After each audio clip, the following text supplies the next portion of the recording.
दिल्ली, जहाँ चकाचौंध भरी जिंदगी हर दिन नई कहानियाँ लिखती है, लेकिन कुछ कहानियाँ ऐसी होती हैं जो अक्सर सुनाई नहीं जाती। ऐसी ही कहानी है दिल्ली में रहने वाली सोनाली की, जो दिल्ली के विजयनगर में अपने परिवार के साथ अक्सर खुश रहा करती थी, जिसकी सामान्य जिंदगी थी, परिवार था, अच्छे दोस्त थे, सपनों से भरा भविष्य था। लेकिन एक रात उसकी जिंदगी में ऐसी आई तो उसने सब कुछ तबाह कर दिया, उसकी पूरी जिंदगी को बदल कर रख दिया। तो आइए जानते हैं क्या हुआ था सोनाली के साथ।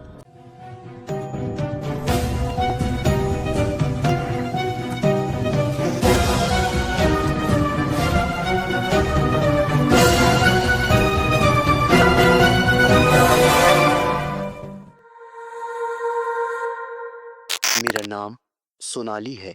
मैं दिल्ली के विजयनगर से बिलोंग करती हूँ। मेरे परिवार में मेरी मम्मी, मेरे पापा जो रिटायर्ड हेड मास्टर हैं, और एक मेरा छोटा भाई जो अभी 10वीं क्लास में पढ़ता है, और मैंने हाल ही में अपनी ग्रेजुएशन कंप्लीट की है। और साथ ही साथ जो मेरा सपना था वो एक नर्स बनने का था, तो मैंने बीएससी नर्सिंग करने का फैसला किया। और मैंने अपने पापा को सारी बातें बताई कि मुझे बीएससी नर्सिंग करनी है।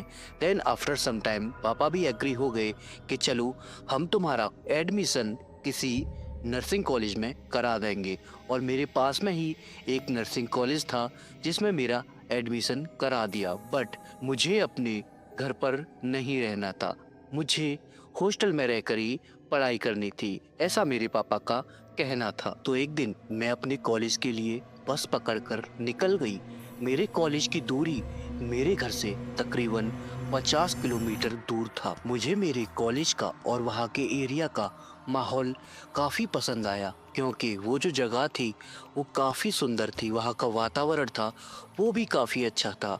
और उसी के पास एक पुराना हॉस्टल था जो कि मुझे काफ़ी सस्ती में मिल रहा था। बट स्टिल मुझे वहाँ पर रहने के लिए कोई और भी नहीं मिल रहा था। वहाँ पर केवल मैं अकेली एक रूम के अंदर रहने वाली थी। तभी एक अनजान लड़की मेरे पास आई जो कि उसी कॉलेज में एडमिशन लेना चाहती थी और मेरे साथ ही उसी हॉस्टल के अंदर रहने के लिए एक्सेप्ट हो गई।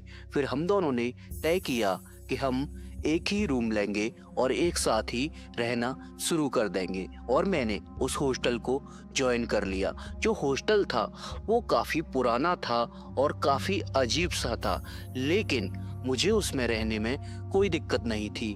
और जो मेरी दोस्त बन चुकी थी जिसका नाम था मीरा, और मीरा को भी मेरे साथ उस हॉस्टल में रहने से कोई भी प्रॉब्लम नहीं थी। और फाइनली में हम दोनों ने उस हॉस्टल को ज्वाइन भी कर लिया और अपने कॉलेज को भी ज्वाइन कर लिया।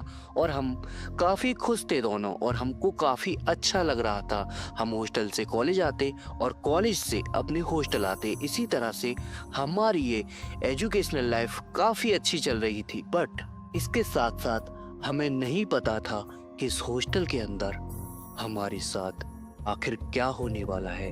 देन एक रात की बात थी, मैं और मीरा दोनों पढ़ रहे थे।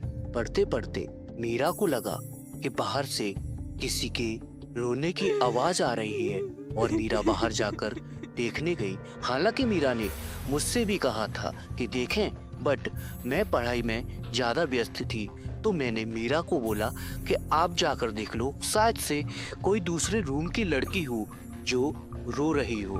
देन जब मीरा बाहर गई तो वो बहुत तेज चीखी, और जब उसने मेरे पास आकर कहा तो वो बात काफी डरावनी थी। उसने कहा, देखो देखो वो चेयर खुद से हिल रही थी। लेकिन जैसे ही मैं बाहर गई तो वह कुर्सी थी वो एक जगह पर रुक चुकी थी और वो कुर्सी बिल्कुल भी नहीं हिल रही थी। और जब मैंने मीरा को बोला कि कोई भी कुर्सी नहीं हिल रही है, मीरा बोली कि देखो, जब मैं गई थी तो वाकई में वो कुर्सी अपने आप हिल रही थी। देन हम तकरीबन रात के 2 बजे के आसपास अपनी पढ़ाई कंप्लीट कर कर सो गए और एक सुबह जगे और अपनी कॉलेज के लिए निकल गए। और हमने कॉलेज में काफ़ी पढ़ाई की अच्छे से और काफ़ी अपनी और फ्रेंडों के साथ फ़न किया, एंजॉय किया। लेकिन जो मीरा थी वो काफ़ी डरी हुई थी। शायद से जो रात वाली बात थी चेयर वाली, वो उसके मन में कहीं न कहीं खल रही थी। और मैंने मीरा को बोला भी था कि मीरा देखो, वो तुम्हारा वहम हो सकता है, शायद तुम्हें इसीलिए कुछ इस टाइप का अजीब सा लग रहा है। प्लीज़ उस बात को फॉरगेट करो और फन करो। Then after some time Meera को भी धीरे धीरे समझ में आ गया कि शायद से वो मेरा वहम ही होगा। और हम दोनों ने काफ़ी कॉलेज में एंजॉय किया और उसके बाद हम दोनों फिर से उसी हॉस्टल में अपने रूम के अंदर आ गए। और आने के बाद हमने थोड़ी बहुत देर रेस्ट किया और खाना पीना बनाकर खाकर हम रात को तकरीबन 10 बजे फिर से पढ़ने के लिए बैठ गए।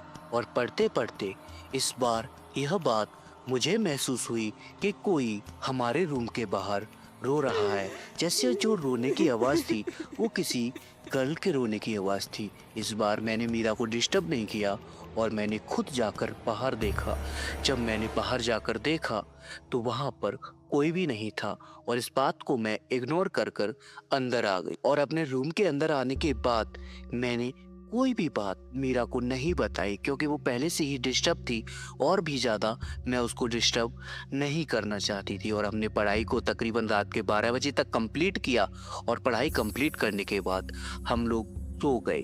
और एक नई सुबह आई और मैंने मीरा को देखा, वो काफ़ी रो रही थी। और मैंने जब उसे रोने का कारण पूछा तो मीरा ने कहा कि मेरे घर पर मेरे मम्मी पापा की तबीयत ख़राब है और मुझे उनकी बहुत ज़्यादा याद आ रही है, तो मैं अपने घर जाना चाहती हूँ। वैसे जो मीरा थी वो बिहार से बिलोंग करती थी और बिहार यहाँ से बहुत दूर था, लेकिन उसे जाना था। और मैंने भी उसे रोकने की बिल्कुल भी कोशिश नहीं की, क्योंकि उसके मम्मी पापा की काफ़ी तबीयत ख़राब थी। उसके बाद वो बस पकड़ती है और सीधा बिहार के लिए चली जाती है।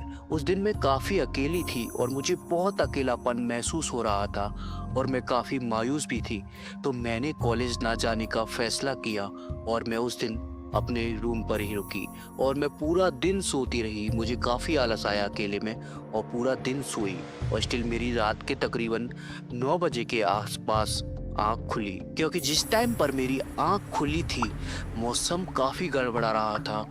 बारिश काफ़ी तेज हो रही थी और काफ़ी तेज आंधी तूफान आ रहा था। तो मैंने अपने रूम की सारी खिड़की वगैरह बंद कर दी और लाइट भी चली गई थी। तो उस रात मैं कैंडल जलाकर पढ़ाई करने फिर से बैठ गई। जैसे ही मैं पढ़ाई करने बैठी तो मैंने महसूस किया कि जो रोने की आवाज़ थी वो फिर से आने लगी थी। एक बार तो मैंने इस आवाज़ को इग्नोर कर दिया और मैं फिर से पढ़ने लगी, लेकिन फिर से वही आवाज़ बार बार आने लगी और एक साथ मुझे ऐसा महसूस हुआ कि 2-3 लड़कियों के रोने की आवाज़ आ रही है। और मैंने सडनली फैसला लिया कि मुझे बाहर जाकर देखना चाहिए। और जैसे ही मैंने अपने रूम से बाहर निकलकर देखा तो वहाँ पर जो चेयर थी वो अपने आप हिल रही थी, जिसे देख मैं काफ़ी डर गई और सीधा अपने रूम में भागी भागी आई। जैसे ही मैं अपने रूम में आई तो मैंने अपने रूम के अंदर देखा कि वहाँ पर सफ़ेद कपड़े पहने हुए एक लड़की जो कि मेरे बेड पर बैठी हुई है। और दरअसल वो लड़की नहीं, एक आत्मा लग रही थी। और उसे देखकर उस दिन मैं बहुत ज़्यादा डर गई थी और एक साथ में चीखी। तो मेरी चीख की आवाज़ सुनकर हॉस्टल में जो और भी गर्ल्स थी वो बाहर आईं और मेरे पास आकर बोली, क्या हुआ क्या हुआ। और मैंने डरते डरते उन लड़कियों को ये सारी बात बताई। तो उन्होंने भी कहा कि हमने भी ऐसे ही किसी के चीखने की आवाज़ सुनी है।